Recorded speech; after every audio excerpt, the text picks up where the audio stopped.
आज हम बात करेंगे समुद्र में भारत द्वारा किए गए एक बड़े सुरक्षा अभियान के बारे में। भारतीय तट रक्षक बल ने अंतर्राष्ट्रीय तेल तस्करी नेटवर्क का खुलासा करते हुए 3 जहाज जब्त किए। ये जहाज ईरान से जुड़े होने का संदेह था, लेकिन ईरान की राष्ट्रीय तेल कंपनी ने इससे साफ इनकार कर दिया है। कार्रवाई मुंबई तट से दूर अंतर्राष्ट्रीय जल क्षेत्र में की गई है और ये ऑपरेशन 5 से 6 फरवरी को तट रक्षक बल के समुद्री और हवाई संसाधनों के समन्वित प्रयास से संपन्न हुआ। अधिकारियों के अनुसार ये अभियान ऐसे नेटवर्क को निशाना बनाकर चलाया गया जो संघर्ष प्रभावित क्षेत्रों से सस्ता तेल लेकर समुद्र के बीच में ट्रांसफर करता था। इसका मतलब था कि कस्टम शुल्क और अंतर्राष्ट्रीय समुद्री नियमों से बचना। भारतीय तट रक्षक बल ने डिजिटली निगरानी और तकनीकी इनपुट के आधार पर संदिग्ध गतिविधियों का पता लगाया और तीनों जहाजों को मुंबई से करीब 100 नॉटिकल मील पश्चिम में रोका। प्रारंभिक जांच में यह भी सामने आया कि ये जहाज अंतर्राष्ट्रीय जल क्षेत्र में तेल आधारित कार्गो का जहाज से जहाज स्थानांतरण कर रहे थे। तटरक्षक अधिकारियों ने बताया कि डिजिटल निगरानी और डेटा पैटर्न्स विश्लेषण में असामान्य गतिविधियों का पता चला। समुद्र में जहाजों के समूह में एकत्रित होने का संकेत मिलने के बाद तुरंत तटरक्षक बल ने जहाज और विमान तैनात किए।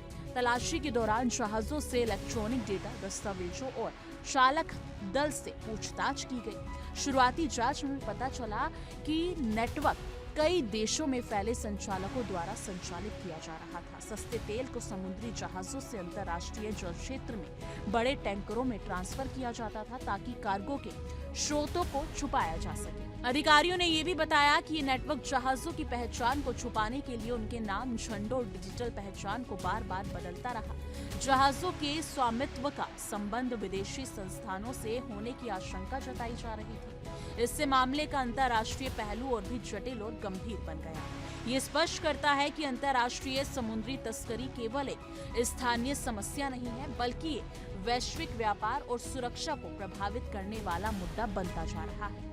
हालांकि ईरान की राष्ट्रीय तेल कंपनी ने कहा है कि जल जब्त किए जाने का मतलब ये नहीं है कि जहाजों का उनके साथ कोई संबंध नहीं है, लेकिन भारतीय तटरक्षक बल ने यह भी स्पष्ट किया कि ये कार्रवाई पूरी तरह से तकनीकी निगरानी, अंतर्राष्ट्रीय सहयोग और सावधानीपूर्वक जांच पर आधारित है। ये कार्रवाई न केवल अंतर्राष्ट्रीय जल क्षेत्र में सुरक्षा सुनिश्चित करती है, बल्कि समुद्री तस्करी और अवैध तेल व्यापार के खिलाफ भारत के कड़े रुख को भी दर्शाती है।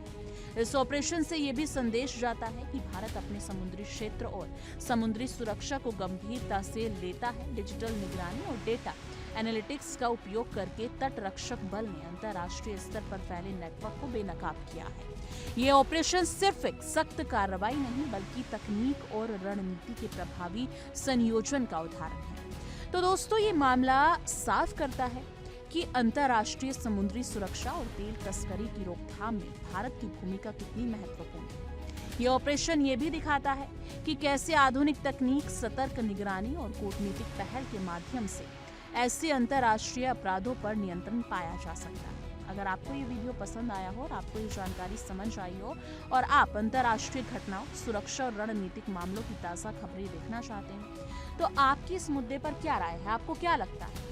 क्या अभी जो हाल ही में अमेरिका और ईरान की जंग चल रही है, या फिर कुछ ही दिनों में कह सकते हैं कि अमेरिका ईरान पर या ईरान अमेरिका पर हमला कर सकता है, तो कहीं ना कहीं भारत भी इसमें बीच में नजर आ रहा है। जिस हिसाब से ईरान की ये जहाज नजर आए हैं, तो क्या लगता है, क्या ईरान भारत पर भी कुछ बड़ी प्रतिक्रिया करने की कोशिश कर रहा है? क्या भारत पर कुछ हमला करने की कोशिश कर रहा है?